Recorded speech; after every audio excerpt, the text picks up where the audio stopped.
Welcome back to the Ross Bolin podcast presented by Bolin Media. I am Ross Bolin here with producer Kade Orris. Kade, say hello to the people. Hello, people. We're doing classic segments today, Kade. All right, let's do it. Just the hits. All hits, no misses. Giving the people what they want. So let's kick off today with our insane headline of the day, shall we? Let's do it. Here's your headline. Celsius energy drinks recalled over accidental vodka inclusion. That's not good. That's not what you want. No, literally. Well, maybe. Well, you know, for Depends some, on, this will be a happy surprise. Yeah. From NBC, the canned cocktail maker High Noon is warning customers that some of its vodka seltzers were accidentally labeled as Celsius energy drinks. In a recall notice posted to the Food and Drug Administration's website, High Noon said an unspecified number of its beach variety packs contain cans are filled with High Noon vodka seltzer alcohol, but have been mislabeled as Celsius Astro Vibe energy drink, sparkling blue Raz edition with a silver top. We should just bomb society. What are we doing? So we don't have a specific number of cases that... No. They won't say. They won't say. It's not like we got 10 cases that are mislabeled. Which makes me... The fact that they're not specifying the number of cases of High Noon that have been incorrectly labeled Celsius energy drinks makes me think it's quite a lot. But what they have said is that the products were shipped to retailers in Florida. Perfect. New York, Ohio, South Carolina, Virginia, and Wisconsin. So that's 6 states. Mm-hmm. They were shipped from July 21st to July 23rd. So they've hit. They've landed. They're there. They're in stores. They're in the fridges at the gas stations. They're out there. And I'm not sure how they're going to remedy this, you know? It's like, you know, in Willy Wonka and the Chocolate Factory or Charlie and the Chocolate Factory, depending on your preference. You don't know which candy bar has the golden ticket. Right. So people are just going through. The only way to find it is to open all the candy bars. Mm-hmm. What are they going to do? Go and... I guess they're recalling every single Celsius that has been sent to those states on those dates. But is it on the corner store people to pull this shit out? Maybe. I don't know. What if they don't check the news? I've never run a corner store before, so I don't know how that works. Do you get messages from your... I guess they probably from, have... the suppliers? Yeah. They probably have a supplier who's notified them, hey, you may have gotten some of these. We have to take them all back. Mm-hmm. Obviously, you probably get refunded. The recall was initiated after High Noon discovered that a shared packaging supplier mistakenly shipped empty Celsius cans to High Noon. And this is obviously funny for multiple reasons. For one, Celsius is inherently funny because it's just truly terrible for you. Shit has 200 milligrams of caffeine in it. And it's marketed as a fitness supplement with added vitamins, but has comparable caffeine levels to multiple cups of coffee or multiple Red Bulls, okay? 2 Red Bulls worth of caffeine in one Celsius can. It's already fucking terrible for you. If you're buying a Celsius, you're already making bad health decisions. So the fact that they've accidentally packed an unspecified amount of cases of Celsius with vodka seltzer High Noon is pretty damn hilarious. Imagine you're on the job and turn to Celsius so you can tweak your balls off and power through some work, and suddenly you've got a vodka buzz and are passing out at your desk. I'm coming up on 8 years sobriety from alcohol, and I got to tell you, if I was dumb enough to drink a Celsius and fell off the wagon because it was actually a High Noon and ruined my life because they share a third-party packaging supplier with High Noon, I would sue so hard, dude. Oh, yeah. So hard. And for anyone who's ever been in AA, you know alcoholics absolutely love caffeine. You need a little fix. If you're removing the alcohol, you need that something. You gotta get something in the bloodstream, dude. They love caffeine and nicotine and sugar. Yeah. A lot of alcoholics and addicts, they fill the holes in their diet or their daily intake with that shit. And so the likelihood that someone's sobriety gets wrecked by this mishap is actually probably higher than you would think. Because I guarantee you, There's a lot of Celsius being drank in AA meetings around the country, particularly in Florida. Yeah, that's probably the number one target for me. Is like, yeah, there's probably a lot of people in Florida. Florida is the most susceptible. You ever had a Celsius, Kade? Yeah, I've had a couple. I mean, it's before all this happened. But like, I'm not a big energy drink person anymore. I used to be when I like first moved here. I was big on like energy drinks and stuff. Oh yeah, you were. But then I switched to coffee. I'm a coffee boy now. Coffee boy, Yeah. liquid IV boy. Liquid IV boy. Yeah. No Celsius. No Celsius for me. Celsius is relatively new, right? I feel like this hit hard in the last couple years. Yeah, I think so. Where's it like? I mean, you said it was like terrible for you, but like, where does it rank with like Monster, like some of those other? I couldn't tell I you. feel like Monster's got to be the worst for you. Well, it looks like Celsius actually launched in Sweden in 2009. Then it made its way over here. Yeah. But I don't know. I don't know much about energy drinks, man. I've never really messed with these all that much. Like I've had an energy drink. I have not had an energy drink, period, since at least 2017. And the only time I would have them before that is when I'd get sleepy at the bar, so I'd crush multiple vodka Red Bulls to try and cause me to have a horrifying panic attack the next morning. Yeah, like I've had that's when I've had a Celsius like before the bars because I was tired. I'm like, I need a little something to wake me up. But usually I'll do like an espresso martini if I want like a little pick me up now. Oh, fancy boy. Yeah. But I had an Alani energy drink this past weekend after the boat that I was on. What is it called? Alani, Alani. Never even heard of it. It's new to me. They do like Alani New? I think they do like pre-workout stuff. But like again, Looks like a fancy flowery. yeah, they framed Hawaiian it as can. something that's like, healthy for you. But now I'm reading the AI overview. They always do. And it's saying not inherently healthy due to high caffeine content and use of artificial sweeteners, but they can be consumed in moderation by healthy adults. Oh, yeah. Alani also has about 200 milligrams of caffeine per 12 ounce That's probably can. the standard. If I had About to 2 guess. cups of brewed coffee. Yeah. Jesus. So, yeah. Again, not big on the caffeine drinks. Well, Celsius lovers in Florida, New York, Ohio, South Carolina, Virginia, and Wisconsin, be aware. Stay sharp out there. But like, you're not getting buzzed off like one high noon's not gonna do. I mean, maybe if you're a lightweight, but like one high noon's not gonna really get you. I feel like you're gonna taste it immediately and be like, this doesn't taste like a Celsius, especially if you're a Celsius drinker. You're like, something's off with this one. How much alcohol is in beer?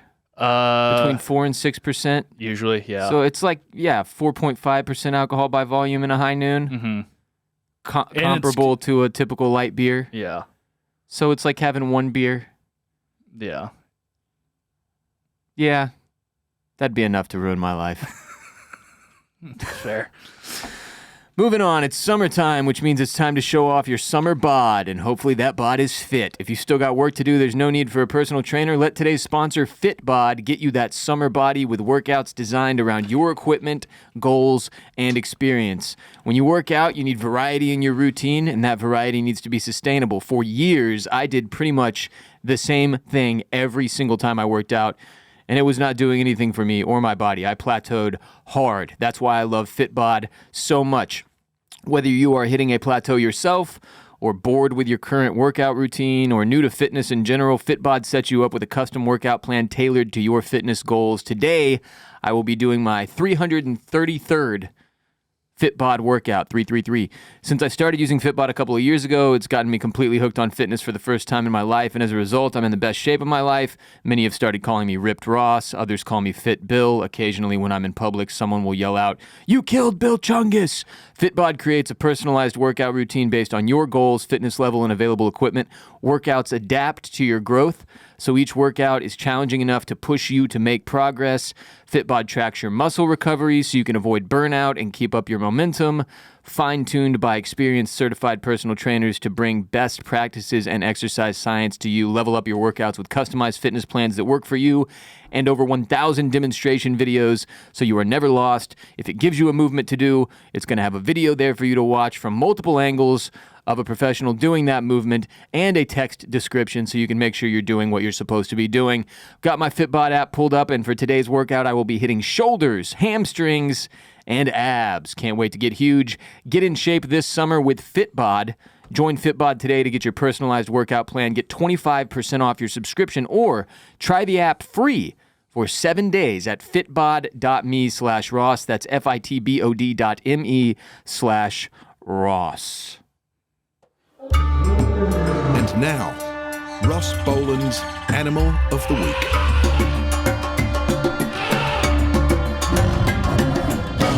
Playing the hits, Kade.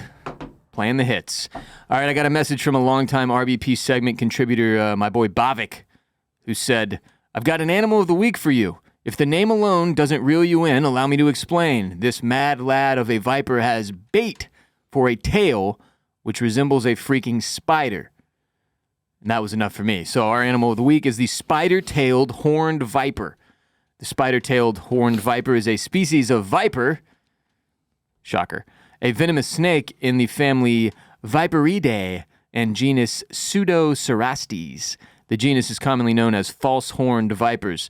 The species is native to western Iran and goes over into the border region with Iraq. The spider-tailed horned viper has a unique tail with a bulb-like end that is bordered by long drooping scales that give it the appearance of a spider. And this tail tip is waved around and used to lure insectivorous birds to within striking range. Really not cool, man. A lot of bait and switching going on with today's show. You just want a Celsius, but you get a vodka seltzer. You just want a spider for lunch, and you get eaten by a viper. That's tough. That's tough. That is tough. Nature is a cruel beast.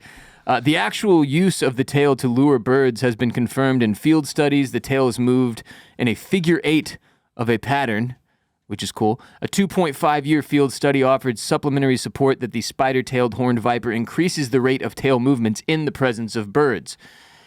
I always wonder about stuff like this and just nature in general. And we have all these documentaries like Planet Earth, so on and so forth. Is this like one guy out there in the field for 2.5 years studying this one very specific snake that exists only in this tiny corner of the world? They probably got like a few people out there because you need someone. Like a little team? Yeah, a little And who squad. pays for that? Science? Yeah, the science people. The science people. Yeah. They pay for that. Yeah.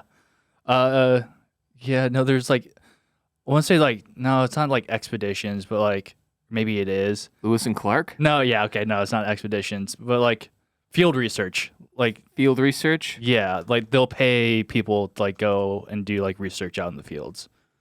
For like They being science. They being science, the science people, yes. Yeah, it looks like it's funded by a mix of sources, including government agencies, private foundations, universities, and sometimes even businesses. But this particular animal, the spider-tailed horned viper, it's like so specific the area that it is that they don't even know if it's endangered. They don't have any classification around the amount of this thing because they don't know. They just don't know.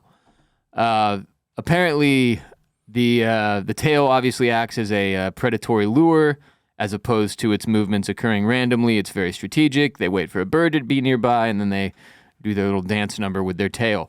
This luring behavior augments the snake's potential to attract insectivorous birds that often mistake the tail for prey.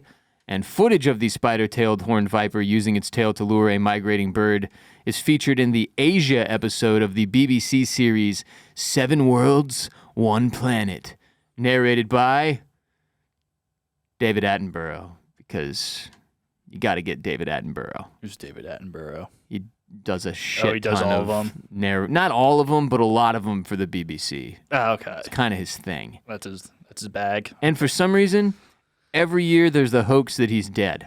Oh yeah, didn't we like take a call about this one time? Yeah. Yeah. Somebody called in and told us that he died Yeah. on Patreon.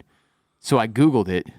And he's very much alive. He was very much to this still day. he's 99 years old. Like, Yeah. his time's probably coming. But yeah, he's still kicking it. I wonder what year 7 Worlds, 1 Planet dropped. I'm going to look that up real quick just to see like how. Okay, 2019. So that was 6 years ago. So he was 93. God damn, dude. Retire. Hey, he loves the game. He loves narrating. What can you say? Maybe he's got a Celsius addiction. This species, the spider-tailed horned viper, lives in higher elevations that are primarily composed of gypsum. Everybody knows gypsum. Of course, yeah. Yeah, no brainer. It prefers deep cracks and holes within rock.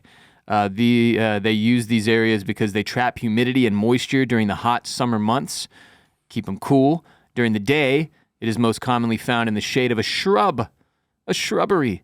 These vipers blend into their environment so well that birds will actually land on the snake. They're so focused on the spider, that is actually their tail, that they do not see the snake until it's too late, and they can strike in 0.2 seconds. Pow!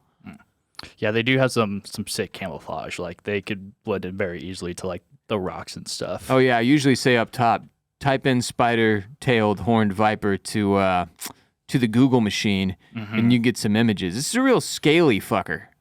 You know? Yeah. Like more scaly than your average snake. Mm-hmm.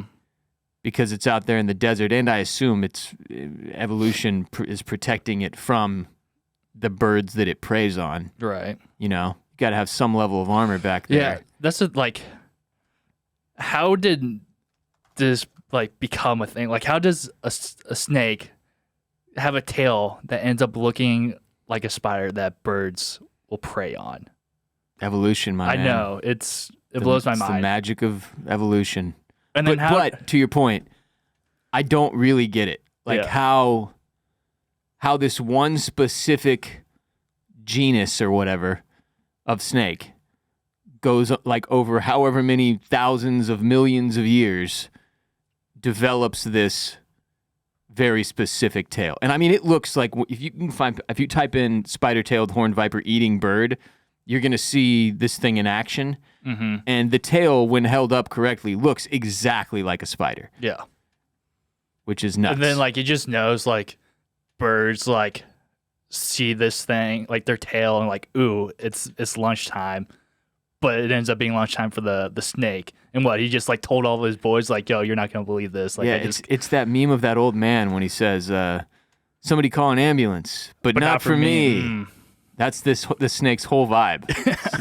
That's its whole bit. That's what it does. Says the venom of the spider-tailed horned viper mainly acts as a cytotoxin. It targets cells and destroys them, and this cytotoxin destroys a wide variety of cell types. The venom, though, is highly specialized for birds.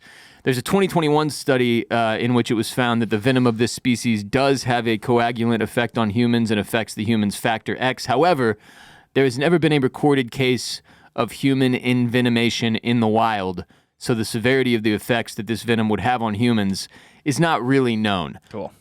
So at least we got that going for us.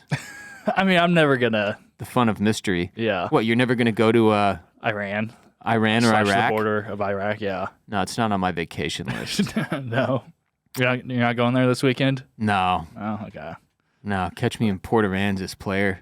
Far away from the spider-tailed fucking and it's venomous too. horned Like, viper. what the? They just got it. They got it all. The vipers, dude. Oh. Cool snakes. Grab your light, this is Stuff the Wikipedia when you're high. Stuff the Wikipedia when you're high.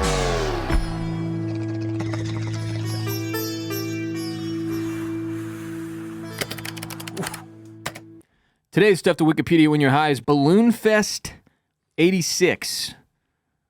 I had not heard of this one. I actually have. I don't know Because where. You're from Ohio. I'm not from Ohio. Where are you from? Indiana, close, neighboring state. But Oh, it's the same. yeah, Midwest, it's all the same. Ohio. Did you ever watch the Drew Carey show? I remember catching it like on TV here and there, but I wasn't like. Guess you were a little young for this. Yeah, I watched a lot of the Drew Carey show. I remember the intro, like the Cleveland Rocks. Yeah, the Cleveland The Rocks song. Yeah, at the very end it goes, Ohio, okay. Ohio. Yeah, Yeah. sure. You love Ohio State, so it's confusing, Cade. That is fair. I do have my Cleveland shirt on too. And you literally, yeah, okay. I know, A confusing. lot of brand confusion for you geographically. A little bit, yeah.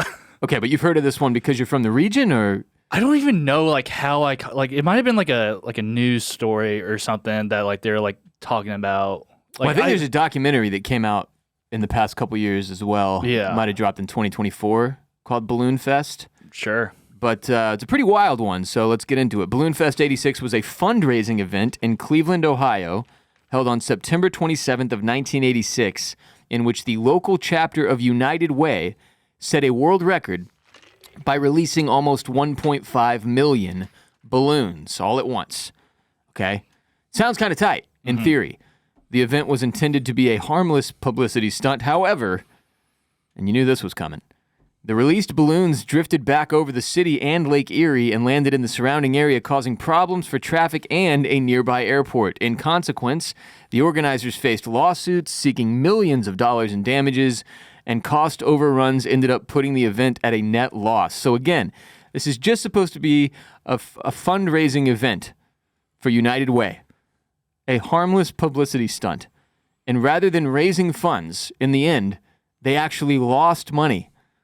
So no funds were raised at all because of what this did. It also interfered with the United States Coast Guard search for 2 boaters who were later found drowned. Oh, no. We'll get to that in a second.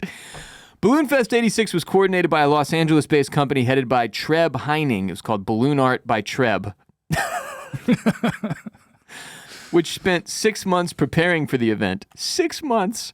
6 months? How hard can it be, man? Just got blow up balloons, yeah. God damn. A rectangular structure the size of a city block was set up to hold the balloons on the southwest quadrant of Cleveland's public square. It measured 250 by 150 feet, was 3 stories high. Okay, this is a big-ass rectangular structure. And was covered with a one-piece net of woven mesh material. Inside this gigantic rectangular box they built, 2,500 volunteers, consisting largely of high school students, spent many hours filling the balloons with helium. And again, it's almost 1.5 million balloons. Maybe that's what the bulk of the 6 months was spent doing. One described the preparations as, quote, like an assembly line non-stop. In exchange for their participation, volunteers received free T-shirts, which I have to imagine are a hot commodity on the resale market. United Way originally planned to release 2 million balloons, but eventually stopped at just over 1.4 million balloons. They just got sick of it, I guess. Children sold sponsorships to benefit United Way at the price of $1 for every 2 balloons, which in 2024 would translate to roughly $2.87 for every 2 balloons. So I guess the idea is they're going around door to door or outside grocery stores or whatever, soliciting people, being like, hey, we're raising money. We're going to set the world record for the most balloons ever released at once. Mm-hmm. And you can be a part of it by chipping in just $1 for 2 of those balloons. So they would end up making like 750,000 because it's $1 for every 2 balloons. So that was like their, I guess, yeah. plus whatever In sponsors. 1986 dollars. Yes. Yeah. Okay. Yeah. Something like that. But of course, they end up losing all of it. On Saturday, September 27th, 1986, with a rainstorm approaching, organizers decided on an early release of the balloons at about 1:50 p.m. Eastern Time. A crowd of over 100,000 gathered in downtown Cleveland for the event. Close to 1.5 million balloons rose up from the public square surrounding Terminal Tower and surpassing a world record set by the 30th anniversary of Disneyland, which was set just the year prior. Mickey Mouse had to have been pissed about this, overshadowed by freaking Cleveland after only a year of having the balloon record. So typically, a helium-filled latex balloon that is released outdoors will stay aloft long enough to be almost fully deflated before it descends to Earth.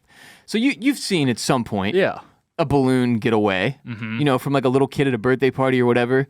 And frankly, I'll see them like driving occasionally. Like you'll be on the highway and look over like, oh, look at that. It's a fucking balloon just like floating off into space.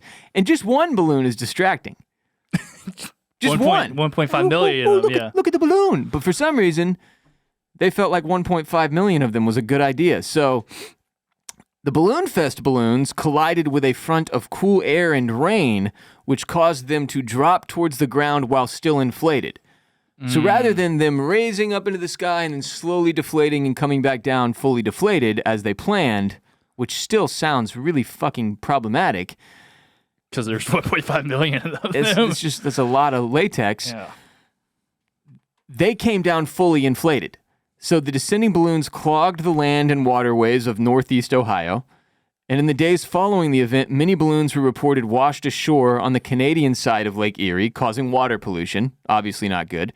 Some people apparently had misconceptions about the environmental impact of balloon releases, thinking that, quote, the balloons would reach an altitude where they popped and disintegrated, which obviously was not the case here.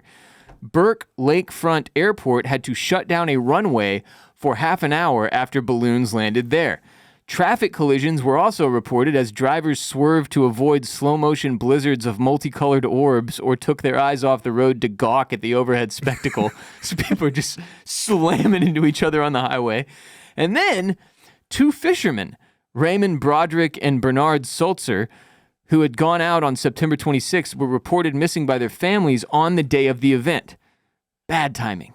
So rescuers spotted their 16-foot boat anchored west of the Edgewater Park breakwall, and a Coast Guard search and rescue helicopter had difficulties reaching the area because of the, quote, asteroid field of balloons in the way.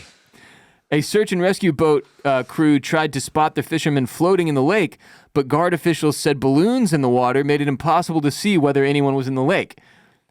Because, you know, balloons are about the size of a head. Sure, yeah. Tough to tell what's what. Mm-hmm. On September 29th, the Coast Guard suspended its search and the fishermen's bodies subsequently washed ashore. The wife of one of these fishermen sued the United Way of Cleveland and the company that organized the balloon release for $3.2 million and later settled on an undisclosed amount under undisclosed terms. But Roger Rice, search and rescue program manager for Coast Guard District 9, said in a 2024 interview for this Balloon Fest documentary that, quote, Balloon Fest did not have anything to do with the unfortunate deaths of both those men. Well, it seems like maybe United Way of Cleveland and the company that organized the balloon release disagreed if they settled out of court with this woman.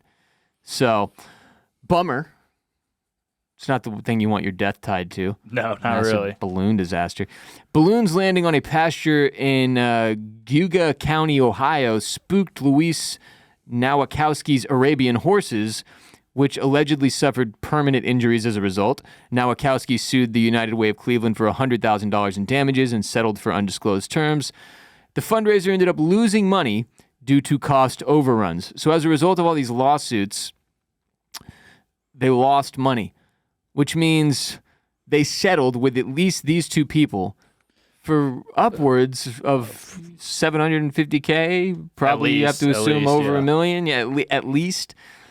The 1988 edition of the Guinness Book of World Records recognizes the event as the world record largest ever mass balloon release with 1,429,643 balloons launched. And then there's a footnote. Guinness no longer measures balloon releases. It's probably smart on their part. Which is kind of unfair though. Like what if you organize one that's, you know, out in the desert or something and has a good like cleanup plan and doesn't get anyone killed or cause any car crashes or wreck any Arabian horses? You don't even get to knock this is permanently on the record books as the largest ever It'll be mass the balloon release because they're never going to measure it again. Yeah. Because it was a disaster. Yeah. Kind of a loophole to maintaining the- your Guinness Book of World Records spot. It really is. Have you seen the pictures from it? No. It's great. It's huge. Balloon Fest 86 going into the Google machine as we speak. Yeah, because I'm trying to imagine. Honestly, this is one of those things like, oh my God. Oh my God, dude. This is so unnecessary. Okay, yeah, I might have to watch this documentary. Surely they have a bunch of really Like good footage actual of this. footage of it releasing and stuff. Yeah. Wow, dude. I mean, it has some. There are some cool ones when they're like all like. Have you seen? out, Have you like- seen the Lake Erie photo? Look at all those fucking balloons, It was man. pretty eerie. But It's like covered. this photo, that's sick. That's a sick photo. Yeah, that's a cool photo. This was a good Instagram op. Yeah. Unfortunately, it didn't exist back then. Disaster. Yeah. You know who would love this? Pennywise the Clown. Yeah, or the guy from Up. Or the guy from Up. He could have, yeah. Maybe this inspired Up. But yeah, no, I might have attended this. This is some Austin type shit right here. Austin, Texas type shit. Oh yeah. We have like a kite festival. We do have a kite festival. Actually, we have a balloon fest too, but it's not this kind of balloon fest where they release balloons. I think it's the kind where it's like, you know, the balloons you see in like a Macy's Day Parade? Like Snoopy? Yeah. Giant blown up Snoopy balloon? I think it's shit like that. Anyway, this is very Austin coded. Mm-hmm. Wouldn't shock me if we did did one of something these, like one of this. these, Although yeah. now, Well, what's the point? They don't measure Yeah, them we anymore. can't get the world record for it. Sad. Very unfair. Balloon Fest 86. Bummer that we missed it. Real bummer. When you're starting a business or running a startup, it can be incredibly intimidating and lonely because you're wearing so many different hats. Suddenly you're the marketing department, but you're also in charge of HR, you're creating the content. It's ridiculous. Finding the right tool that not only helps you by taking things off your plate, but by simplifying everything can be such a game changer for millions of businesses. That tool is today's next sponsor, Shopify. Shopify is the commerce platform behind millions of businesses around the world and 10% of all e-commerce in the U.S., from household names like Mattel and Gymshark to brands that are just getting started, like our sponsor, Chill Country, from today's show. Get started with your own design studio. With hundreds of ready-to-use templates, Shopify helps you build a beautiful online store to match your brand's style. Accelerate your content creation as well. Shopify is packed with helpful AI tools that write product descriptions, page headlines, and even enhance your product photography. Get the word out like you have a real marketing team behind you. Easily create email and social media campaigns wherever your customers are scrolling or strolling. And best yet, Shopify is your commerce expert with world-class expertise in everything from managing inventory to international shipping to processing returns and beyond. If you're ready to sell, you are ready for Shopify. Turn your big business idea into with Shopify on your side. Sign up for your $1 per month trial and start selling today at shopify.com/RBP. Go to SHOPIFY, shopify.com/RBP, all lowercase. That's shopify.com/RBP. All right, to close out today's show, we're going to give you some of this week's ad-free episode available in full exclusively on patreon.com/Ross Bolin Podcast, which released yesterday. Kade and I do one of these every single week. If you were on Patreon already, you'd already have an episode of RBP under your belt this week. Imagine that. So every week on Patreon, producer Kade and I take hotline calls from 888-WR-BOLIN, our voicemail hotline, for members of the RBP gang, and we respond to questions, hypotheticals, and stories from our listenership/viewership. But we also talk about stuff on occasion that I don't necessarily want to address on the public podcast for one reason or another, such as the recent controversy surrounding Sydney Sweeney's jeans commercial, which we discussed on this week's Patreon episode, a conversation that I will share with you now in an effort to get more of you over to patreon.com/Ross Bolin Podcast. Enjoy. What's up, Mr. Kade? What's up, Ross? How's it going? Well, I'm going viral right now.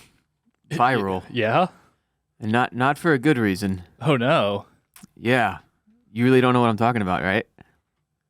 This is going to be fun if you don't. Maybe? What do you think?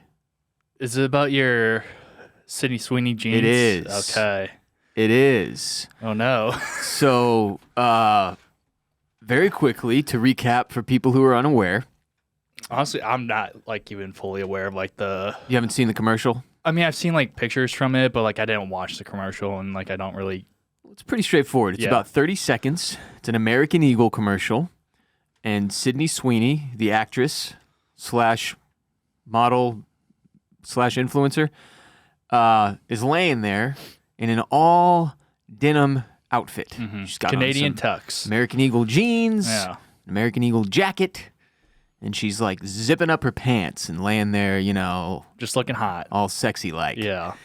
And she says in her Sydney Sweeney voice, which I would note, there's a lot of discourse around Sydney Sweeney and whether or not she's as hot as people try to build her up to be, et cetera, so on and so forth. Mm-hmm. It's all very annoying. One thing I will say, though, her voice is not getting enough credit. She's got a very sultry voice. Okay, so in her most sultry version of that voice, she says, "Genes are passed down from parents to offspring, often determining traits like hair color, personality, and even eye color. My genes are blue." That's the commercial, okay? That's the whole commercial. Mm-hmm. And then it says, Sydney Sweeney has good genes, and genes is spelled Jeans. Right. It's a pun, you see. It's a pun, a joke.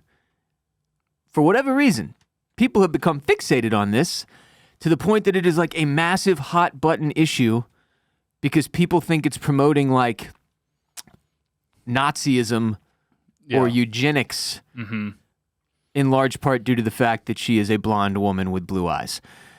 Now, I saw all this discourse and I was like, okay, fine. Like, I'm not kidding. I probably saw 30 different headlines. Like, if you Google Sydney Sweeney right now, you will find 100 different clickbait articles about this. Yeah. And so I went and watched it just to see, like, is this actually what people are claiming it is? Like some kind of racist dog whistle. I watched it and I was blown away by how far people are taking this because it's just a bad joke. Like, it's a stupid jeans commercial joke. I don't think they were like, white people with blonde hair and blue eyes are the best people. Best race, yeah. Like, I think you could do that commercial and have it be like a black person saying, like, black don't crack. You know how black people say that? Right. And I don't think it would get even near this kind of reaction. Now, I realize that wouldn't play into the jeans pun, but you get my point. And so I tweeted, what did I tweet? Guys, it's a joke that she has great genes because she's widely considered to be very hot. American Eagle is not pushing eugenics. They sell jeans. For the love of God, pull yourselves together. And here's something to understand that most of you who are listening probably are aware of. Like, I am definitely considered a liberal. I don't like labels. I really don't like politics at this point, and I think both sides of the political spectrum in America are fucking wackadoos for the most part. I think the far left and the far right are equally insane and cause all of the problems in this country, and I think the Republican and Democratic parties both suck balls. That's all you need to know about me politically. That being said, I sympathize usually with the left more than the right. Because I get that times have changed and we want everyone to feel accepted and that racism is bad and sexism is bad and the wage gap is bad. I agree with all these things for the most part. But I also regularly see my friends on the left, particularly the far left, skew into territory that I would label as equally delusional as the far right conspiracy theorists that they mirror. So in this case, I was simply saying, it's a jeans commercial with a stupid pun. Please leave it alone. So I tweet this before bedtime. It's like 10:54 p.m., literally probably 5 minutes before I went to sleep on It's a couple of days ago. Monday. Yeah. I wake up in the morning and my mentions are a living hell. It now has 2.8 million views, 3,000 retweets, 88,000 likes, and 763 replies. Oh, no. So I had to mute it. Right. I was like, nope, not doing this, not doing it, I'm not doing it. And for the most part, I'll tell you, the replies are blue checkmark Republicans. Oh, they like agreeing with you? Agreeing with me. Oh, no. And obviously that wasn't really my point. Yeah. That wasn't my intention, was to tell everybody on the right, you guys are correct. And look, I'm aware of the rise in fascism and as concerned about it as I can be without losing my sanity. I'm aware that anti-Semitism has been on the rise and that Kanye West didn't help and that Elon Musk did multiple Nazi salutes on stage. I'm aware that Israel-Palestine is a very complicated conflict and that what is happening in Gaza right now is inexcusable and children should not pay the price for adult problems. But Sydney Sweeney making a jeans genetics pun in an American Eagle commercial is not a real problem. It's a joke and a stupid commercial that is reminiscent of many of the jeans commercials we saw in the 1990s. It is not some proclamation that woke is dead. It is not some fucking eugenics, Nazism, dog whistle. It's just a stupid commercial. And in the grand scheme of things, it doesn't matter. Nope. All these other things I just named, they matter. Lives are at stake. This is just a blonde chick with big cans trying to sell jeans. That's it. It doesn't need to be more than that. And I don't know if American Eagle went into that commercial being like, "Oh yeah, this is gonna ruffle some feathers." Mm-hmm. Well, I saw their stonks went up. Their stock skyrocketed, which is so stupid. Who the fuck watched that and went, "Holy shit, American Eagle is onto something"? And I know the answer, and we don't have to talk about it. But the point is, I can't believe how much attention that is getting. Like, that's just my one tweet. Mm-hmm. But the internet discourse this week, I mean, it's everywhere. And I can't understand it. I can't wrap my head around it. I refuse to take party to it. I wanted to address it on today's show on Patreon because this is my safe place where I can air things out without having to worry about a whole hell of a lot of blowback, unlike on Twitter, where I will never tweet anything even remotely controversial ever again because I just don't want to be a part of this. Like, I got a text message from a former intern being like, "You need to take this tweet down." Damn, what? Yeah. That's how much people are fired up about the Sydney Sweeney situation on both sides. We just care about the dumbest shit. We overblow everything. It's complex because there are definitely things that deserve the attention they get. And there have been an absurd amount of racist dog whistles over the past since Donald Trump entered the political spectrum. I'll just put it that way. But like, this is just a bad jeans commercial, man, about good jeans. You know, I can't do it. I can't get on board with being upset about this. I refuse to.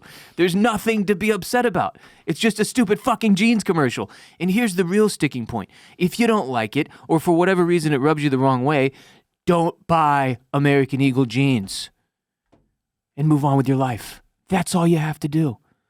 That's all you have to do. Please stop replying to and retweeting and quote tweeting my stupid fucking... And I'm like, I can't... You should see how many followers I picked up. Oh, that's from the blue check marks, isn't it? Yeah, and they're all going to be so disappointed. It's all these fucking... Hey, maybe you can start your right-wing grifting. This is it. This is my chance. Get rich quick. Dead serious, dude. This is why that happens. This is why you see all these comics and podcasters who, when during this last election cycle, if you appeal to that group, you get crazy love. Mm-hmm. So many new followers, so many new listeners. Like, it's intoxicating. And you see the dollar signs, and that's why they go do the grift. Mm-hmm. Now, I'm obviously not going to do that, but I can definitely see how it happens. You make one remark that happens to appeal to that sect, and suddenly they're coming to you in it's droves. Like he's one of us. Yeah. Yeah. They're claiming you. Mm-hmm. Like, I've all these replies are like, here, let me find one that's that reflects what I'm trying to say here. Blah, blah, blah. The gist of it is a bunch of replies saying like, "Yep, stupid liberals making a big deal out of nothing." Yeah. And I'm like, God damn it, I am one of those stupid liberals for one. And no, no, that wasn't my point. No, I'm trying to tell them to chill out, not tell you guys that you're correct about anything, because I don't know what you're about. All these people making all these assumptions. I had one reply that said, somebody came to my profile as a result of that tweet, saw a recent clip from Banging the Can, and said, "Oh, look, the Nazi is a fan of the biggest cheating team in baseball. What a surprise." No. And I was like, now I'm a Nazi. And that was revealing. I was like, well, this is why it's impossible to bridge the gap, because, you know, you see all these Republicans complain that like, oh, the libs just throw the Nazi tag at everything. Mm-hmm. Yeah, they do. They just threw it at me. It's like, what? I've never been accused of being a Nazi before, especially not because of some fucking blue jeans, dude. Oh. So, just a shitstorm, man. I haven't tweeted anything like I don't really use Twitter the way I used to. I used to just constantly fire off my thoughts and opinions about all manner of different shit. Oh yeah. And I don't really do that anymore because of this. You never know when something's going to accidentally strike the right or wrong chord, and the next thing you know, you're getting dragged into some stupid fucking argument about American Eagle. I can't even remember the last time I thought about American Eagle, dude. Right. Like, I think I had some of their jeans. Oh, yeah, I definitely had their jeans back in the day. I shopped, like, exclusively American Eagle back in the day. It was hot back in the day. It was. They're trying to make a resurgence. For the teens, yeah. Everything from the 90s is making a resurgence. It's crazy. 90s, early 2000s.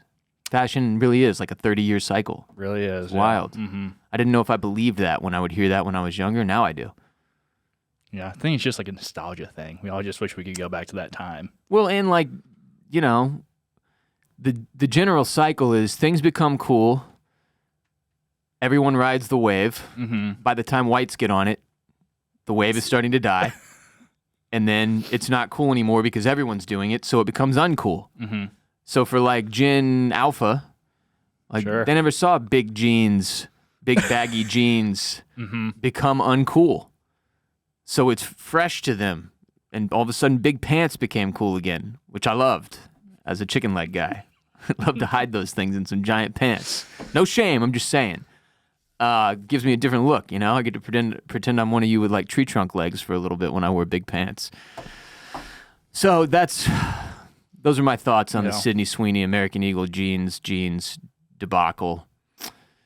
And I never want to talk about it again. Okay. Ever again.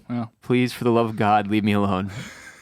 I cannot believe how big that got and how stupid it all is. All right, that's all you get for free today. Head to patreon.com/Ross Bolin Podcast to hear the rest of that episode and gain access to our entire backlog of hundreds of ad-free episodes available exclusively on Patreon.